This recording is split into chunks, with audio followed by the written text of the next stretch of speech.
मेरा आग्रह रहेगा जिनका थाना से आए हुए हमारे नौजवान साथी भाई प्रवीण साहब, मेरा वक्ताओं से एक विनम्र अनुरोध है कि कृपया कुछ मनगढ़ंत आरोपों के आधार पर हमारे जो राष्ट्रीय नेता हैं राहुल गांधी जी, हमारी राष्ट्रीय अध्यक्षा श्रीमती सोनिया गांधी जी, जिनके बारे में आप सबको क्या बताना है कि आदरणीय सोनिया गांधी जी, जिन्होंने 4 बार प्रधानमंत्री का पद ठुकराया था, ऐसी महान हमारी राष्ट्रीय अध्यक्षा जी को ईडी क्या उन्होंने देश के लिए आजादी में क्या अपनी एक चिकली अंगुली का नाखून तक कटाया था क्या? हमारे कांग्रेस पार्टी के नेताओं ने शहीद हुए थे, अपनी कुर्बानियां देश की आजादी में दी थी। हम उस कांग्रेस पार्टी के सिपाही हैं जिनका वो कांग्रेस पार्टी है जो देश की आजादी से लेकर के जब देश आजाद हुआ था तब एक शिशु अवस्था में हमारा देश था। आज हम इस देश का जो भव्य रूप देख रहे हैं, विकसित रूप देख रहे हैं, और दुनिया में जिस देश को हम धर्मनिरपेक्षता के आधार पर, गुटनिरपेक्षता के आधार पर और उनकी विदेश नीति के आधार पर जिस देश को दुनिया जानती थी, संयुक्त राष्ट्र संघ में जब भी कोई बात का उदाहरण होता था तो हमारे देश के आदरणीय नेहरू जी की, हमारे इंदिरा गांधी जी की जो हमारी जो विदेश नीति थी उसका उदाहरण दिया जाता था। लेकिन आज हम देख रहे हैं कि हमारे देश का जो माहौल मोदी जी और उनके मित्रों के द्वारा जो किया जा रहा है, आज हम देख रहे हैं कि कांग्रेस पार्टी जो किसानों की पार्टी थी, जिसने 73,000 करोड़ रुपए का किसानों का कर्जा माफ आदरणीय मनमोहन सिंह जी के समय में माफ किया था, लेकिन उल्टे हम देख रहे हैं कि मोदी जी के शासनकाल में हम देख रहे हैं कि 2 दिन पहले अडानी जी के बारे में छपा। अडानी जी ने ऐसा कौन सा तीर मारा कि उनकी संपत्ति दुनिया के सबसे अमीरों में उनकी गिनती हो रही है। मोदी जी और अमित शाह जी अपने दोनों उद्योगपति मित्रों को फायदा पहुंचाने के लिए तरह की जीएसटी लगा रहे हैं।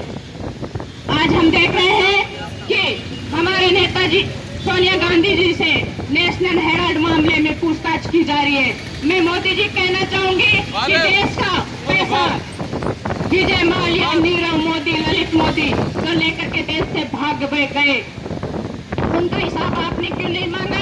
आप सब यहाँ आए, इस धरने में शामिल हुए, आप सबका बहुत बहुत धन्यवाद। जय हिंद, जय भारत, जय कांग्रेस। ये लड़ाई लंबी चलेगी, हमें लड़ने के लिए तैयार रहना पड़ेगा। जय हिंद। हमारे जिला कांग्रेस की अध्यक्ष बहन सुनीता जी, भाई सुरेश जी मोदी विधायक नीमका थाना, भाई पूर्व जिला कांग्रेस के अध्यक्ष भागीरथ सिंह जी एडवोकेट, प्रदेश कांग्रेस कमेटी के सचिव शर्मिल साहब, मूल सिंह जीवाड़ा साहब, हमारे लाडले गिरिराज, बहन पूर्ण कौर जी, हमारे नगर परिषद के चेयरमैन भाई जोन खान जी, समस्त मंच नेतागण, पंचायत समिति सरपंच साहिबान, मैं आप सबका अभिनंदन और आपका धन्यवाद ज्ञापित करता हूँ कि आज इस धरने पर आप पधारे। एक ऐसी काल्पनिक कथा गढ़ी जा रही है जिसके माध्यम से पूरे देश में संदेश देने की कोशिश की जा रही है बीजेपी के द्वारा कि कांग्रेस के वरिष्ठ नेताओं ने बड़ा भ्रष्टाचार किया, और ये कोई इनके लिए नई बात नहीं है। जब कांग्रेस का शासन था तब 2G स्कैम के माध्यम से, कोल स्कैम के माध्यम से, 4 स्कैम के माध्यम से उस वक्त जो ऑडिटर जनरल हुआ करते थे उन्होंने बड़ी बड़ी जो है घड़ी 1,61,000 करोड़ का घपला हो गया, 1,71,73,000 करोड़ का घपला फलाने हो गया, कोल में हो गया, सिंह हो गया, ये हो गया, वो हो गया। तो ये इनके लिए नई बात नहीं। ऐसी ही एक काल्पनिक कथा अब घट रहे हैं जो प्रकरण 1938 में नहीं बल्कि 1937 में, नवंबर 1937 में एक कंपनी का गठन किया गया था AGL। उसका उद्देश्य ये था कि तत्कालीन जो ब्रिटिश सरकार थी उस तक हम अपनी बात कैसे पहुंचाएं। विभिन्न भाषाओं में अलग अलग तरीके से हम पत्रिकाएं निकालें। वो हमारा ये दौर नहीं था कि साहब टीवी भी है और अखबार भी है और ये भी है वो भी है। उस वक्त संचार का जरिया बहुत कम था और हुकूमतों के खिलाफ लड़ने का जरिया भी बहुत कम था, बहुत कम लोग थे। लेकिन कांग्रेस ने एक विचार किया कि हम इनके खिलाफ अपनी बात रखें, उसके लिए हम छोटे मोटे को पत्रिकाएं निकालें। तो एक कंपनी का गठन किया AGL और 1938 में AGL ने नेशनल हेराल्ड कंपनी का गठन किया। उसके माध्यम से पत्रिकाओं का संचालन हुआ विभिन्न भाषाओं में, तमिल में, तेलुगु में, कन्नड़ में, हिंदी में, अंग्रेजी में, उर्दू में, और कंपनी लगातार चलती रही। 1947 में नेहरू जी ने इसने अपना इस्तीफा दे दिया। कंपनी लगातार घाटे में चलते चलते 2008 में कंपनी की स्थिति ऐसी हो गई कि अब चलना बहुत मुश्किल है, तो कंपनी ने अपना प्रशासन बंद कर दिया। क्योंकि कांग्रेस की एक ऐसी पेरेंटल संस्था ने गठन किया हुआ था नेहरू जी के साथ, और न केवल नेहरू जी बल्कि तत्कालीन जो स्वतंत्रता सेना जी ने करीब 5 लाख की मेंबरशिप इसमें थी। उन सबने जब इसका गठन किया, जब 2008 में जब ये बंद हुआ, तब कांग्रेस के मन में ये पीड़ा हुई कि ऐसी संस्था को जो हमारी पेरेंटल संस्थाओं द्वारा गठन किया गया, इसको बंद नहीं होने देंगे। और 2010 में उनके जो 90 करोड़ के जो घाटा था, उसको अपने ऊपर ले लिया कि भाई इसका वहन हम करेंगे, इसकी जिम्मेदारी हमारी है। न एक नए पैसे का लेन देन हुआ, न कोई प्रॉफिटेबल कंपनी है, न इसका कोई किसी को फायदा मिलता है कि साहब राहुल गांधी जी फायदा लेंगे या सोनिया जी फायदा लेंगे। फायदा नफा नुकसान का कोई कारण नहीं है, तो नुकसान ही है, नफा नाम के कोई चीज नहीं।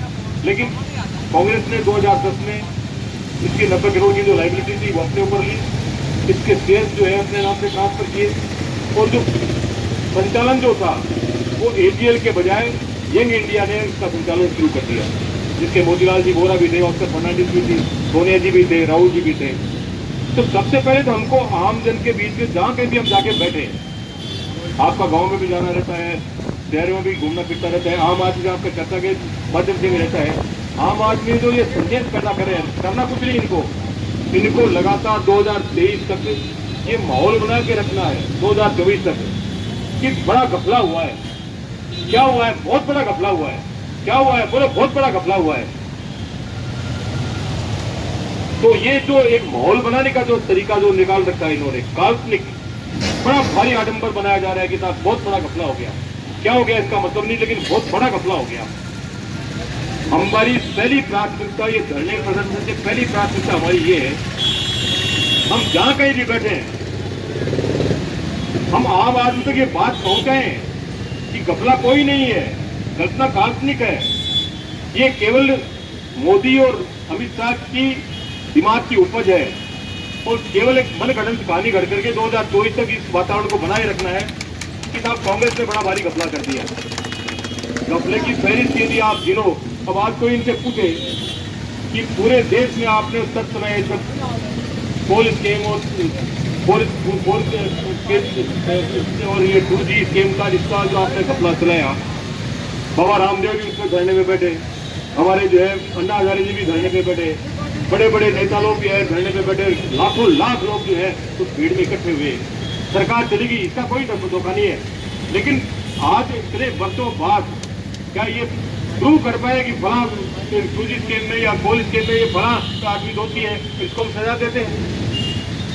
तो हमारी पहली प्राथमिकता ये होनी चाहिए कि हम अपनी बात रखें सामने वाले के कि घपला कोई नहीं है, नॉन प्रॉफिटेबल कंपनी है जिसका कोई लेन देन नहीं है, न कोई पैसे का मनी लॉन्ड्रिंग। तो भाई आप मुझे 2 रुपए देंगे तब मनी लॉन्ड्रिंग होगी, न पैसे का लेन देन हुआ, न कोई पैसे का आदान प्रदान हुआ, केवल भ्रामक स्थिति जो करी जा रही है, और इस मामले में इनके मुकाबले कोई नहीं है। आज जिस तरह से ईडी का, सीबीआई का, नारकोटिक्स ब्यूरो का जो है, जिस तरह से आप अंदाजा लगाएं 3000 क्विंटल गरज जो है पकड़ी गई मुंद्रा पोर्ट से।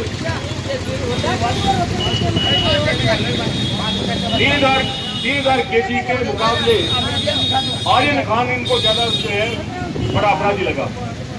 आर्यन खान के पास में 1 ग्राम जो है उसका फिल्मी असर नहीं मिली, लेकिन आर्यन खान को 1 महीने तक अंदर रखा और 3000 केजी जो ड्रग्स थी वो मुंद्रा पोर्ट में पकड़ी गई। मुंद्रा पोर्ट के मालिकों को पूछताछ के लिए तो छोड़ो, एक साधारण जो समाचार होता है वो भी नहीं प्रकाशित हुआ। आज हालात जो देश के बनते जा रहे हैं, इनका एकमात्र मकसद ये है कि जो देश के सामने जो मूल मुद्दे हैं उन मूल मुद्दों से हम सबका ध्यान हटा दें। आज महंगाई की क्या स्थिति है, आम आदमी आज किस तरह से पीड़ित है। छोटे बच्चे जो है कल पूछ रहे थे कि ये शॉर्पनर जो है, जो पेंसिल छीलने का जो अपन क्या बोलते हैं उसको, उसके लिए भी टैक्स देना पड़ेगा। मैं दोस्तों आपको एक जानकारी दूं कि जब मैं 2012 में मंत्री था तब जीएसटी की और आधार की मीटिंगों में मैं जाता था। 2 आइटम ऐसे थे जिसमें तेल, दाल, चीनी, चावल और जितने भी जो रोजमर्रा के जो हमारे काम में आने वाली चीजें हैं उन पे कोई टैक्स नहीं था। कंप्लीट लेजेंट थी 2 के करीब आइटम, और टैक्स क्या था 5%, 12% और 15%। आज ये हालत बना दी देश की कि जो मोदी जी जीएसटी का सबसे विरोध करते थे, आज मोदी जी जीएसटी को देश के लिए सुनहरा कानून बता रहे हैं, पूरे देश को जोड़ने वाला कानून बता रहे हैं। देश को जोड़ने की बात तो आप दिमाग से निकाल दीजिए, इनके तो मात्र एकमात्र एजेंडा है इनका, देश को कैसे भी हम विखंडित करें।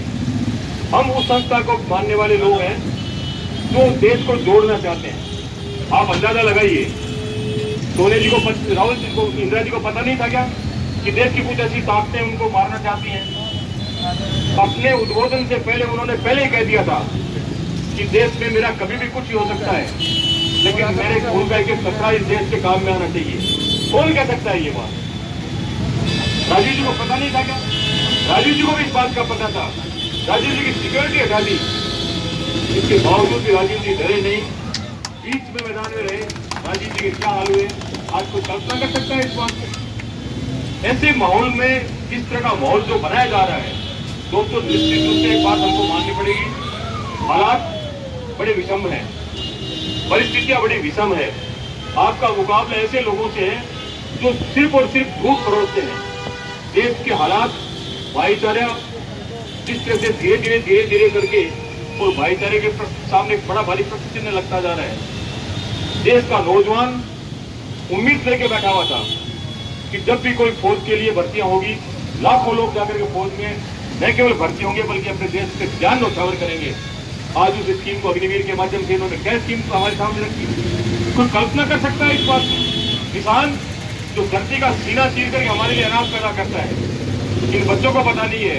हमें पूछिए, बाघेल जी भी मेरे इस काम में शामिल है, हो सकता है सुभाष जी भी शामिल हो।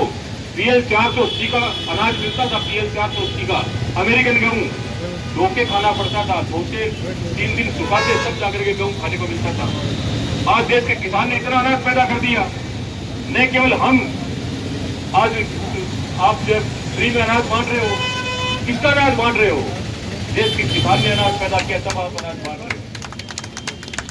न केवल हम बल्कि विदेशों मुल्कों में भी आज अनाज भेजने की स्थिति में है। उस किसान की इन्होंने क्या हालत की? आजादी की बात का पहला एक आंदोलन हुआ जो लगातार 12 महीने तक आंदोलन चला और घुटने टेकने पड़े मोदी सरकार को, सारे काले कानून वापस लेने पड़े। एक ही हालत है, इनको इस बात की शर्म नहीं है। लेकिन एक बात इन्होंने तय कर रखी है कि देश में एक वातावरण ऐसा बनाया जाए कि भाई बड़ा भारी करप्शन हो रहा है। आप अंदाजा लगाइए इस बात का, 7 साल से 8 साल के करीब इनको होने को है। 8 साल में बीजेपी के किसी एक भी नेता के खिलाफ कोई CBI, कोई इनकम टैक्स या कोई ED या कोई ऐसा कोई मुकदमा आया?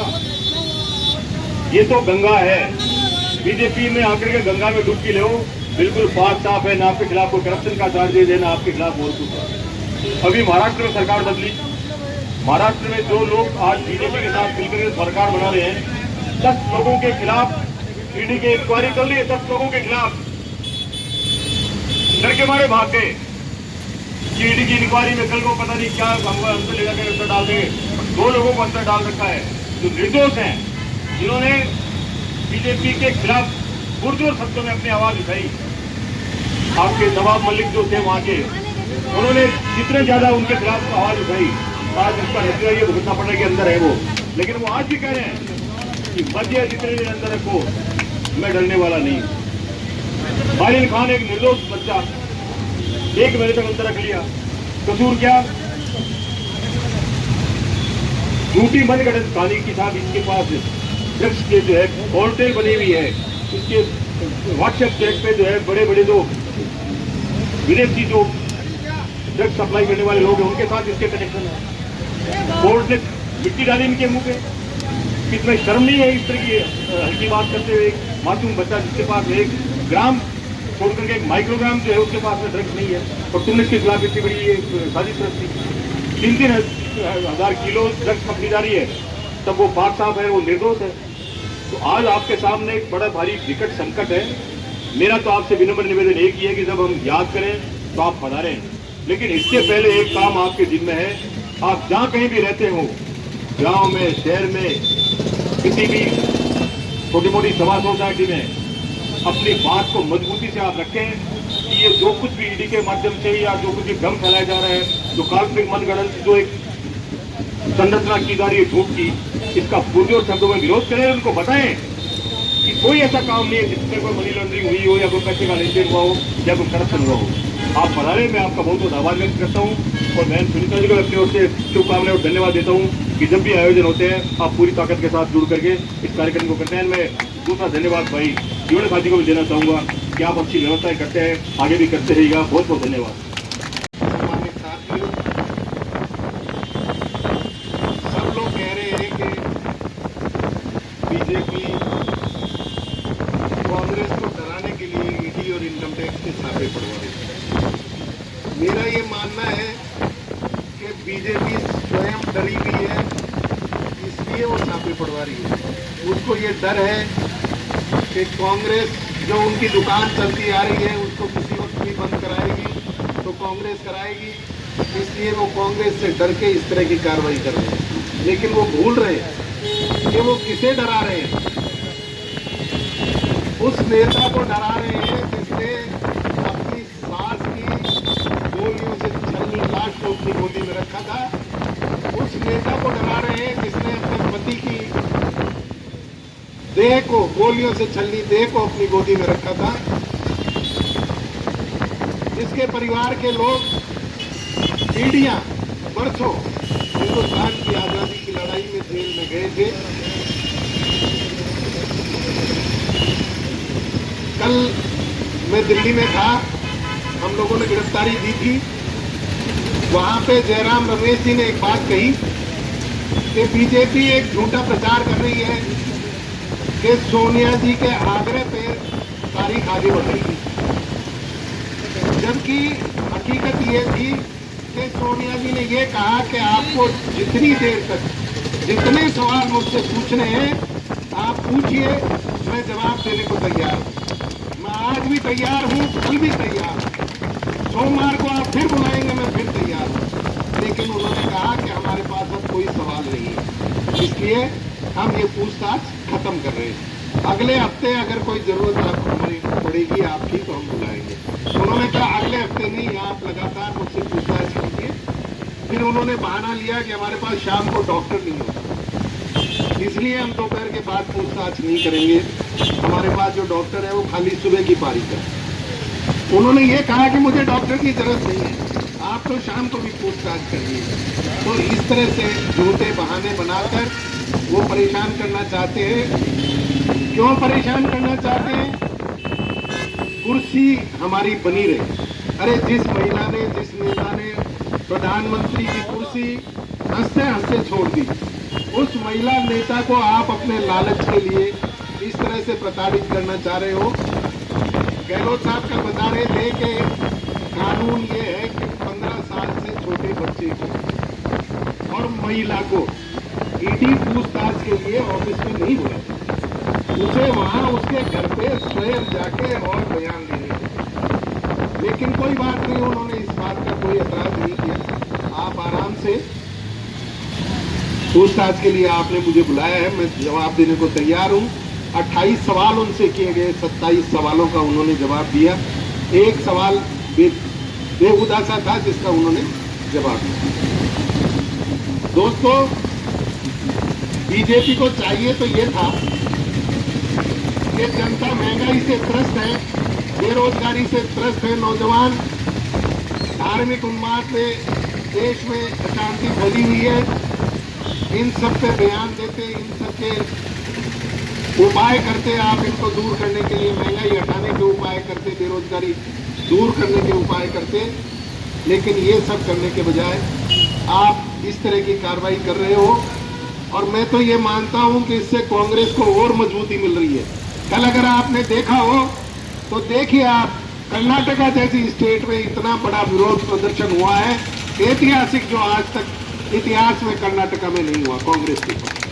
तो सारे कार्यकर्ता जो थोड़ी सुस्ती में आ गए थे, सब वापस मुस्तैदी से खड़े हुए हैं। मेरा आप सबसे एक ही आग्रह है कि जब भी, जहां भी हमें बुलाया जाए, हम लोग तैयार रहें और ज्यादा से ज्यादा संख्या में, चाहे जिला लेवल पे हो, चाहे ब्लॉक लेवल पे हो, चाहे प्रदेश लेवल पे हो, चाहे दिल्ली में बुलाया जाए, हमें ज्यादा से ज्यादा संख्या में हम लोग तैयार रहें, मुस्तैदी से वहां पे भाग लें। और इस बीजेपी का अब समय आ गया है इसको उखाड़ फेंकने का, तो उस सब में आप सब सहयोग करें। धन्यवाद। जय। में जो धरना प्रदर्शन हमारी कांग्रेस पार्टी की तरफ से रखा गया है, उसमें मंच पर विराजमान सभी सम्मानित वरिष्ठ नेतागण,